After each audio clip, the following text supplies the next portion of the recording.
ஆத்தூரில் பணிமனை ஒன்றில் இருசக்கர வாகனத்தை வாட்டர் சர்வீஸ் செய்து கொண்டிருந்த இளைஞர் திடீரென மின்சாரம் தாக்கி உயிரிழந்த சம்பவம் பரபரப்பை ஏற்படுத்தியது. சேலம் மாவட்டம் ஆத்தூர் நகராட்சிக்கு உட்பட்ட தெற்கு உடையார்பாளையத்தில் அதே பகுதியைச் சேர்ந்த மணிகண்டன் என்பவர் சொந்தமாக இருசக்கர வாகனம் பழுது நீக்கும் பணிமனை வைத்துள்ளார்.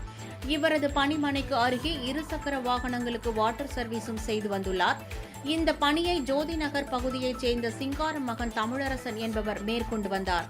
இந்த நிலையில் வழக்கம் போல் இருசக்கர வாகனத்தை வாட்டர் சர்வீஸ் செய்யும் பணியில் ஈடுபட்டிருந்த தமிழரசனை திடீரென மின்சாரம் தாக்கியது. இதில் தூக்கி வீசப்பட்ட தமிழரசனை அருகில் இருந்த சக ஊழியர்கள் மீட்டு அருகில் உள்ள தனியார் மருத்துவமனைக்கு கொண்டு சென்றனர். அங்கு முதலுதவி சிகிச்சை அளிக்கப்பட்டு மேல் சிகிச்சைக்காக ஆத்தூர் அரசு தலைமை மருத்துவமனைக்கு கொண்டு சென்றனர். அங்கு அவரை பரிசோதித்த மருத்துவர்கள் தமிழரசன் ஏற்கனவே இறந்துவிட்டதாக தெரிவித்துள்ளனர். இதுகுறித்து தகவல் அறிந்த ஆத்தூர் நகர போலீசார் தமிழரசனின் உடலை மீட்டு அரசு மருத்துவமனைக்கு அனுப்பி வைத்தனர். மேலும் இதுகுறித்து வழக்கு பதிவு செய்து விசாரணை மேற்கொண்டு வருகின்றனர்.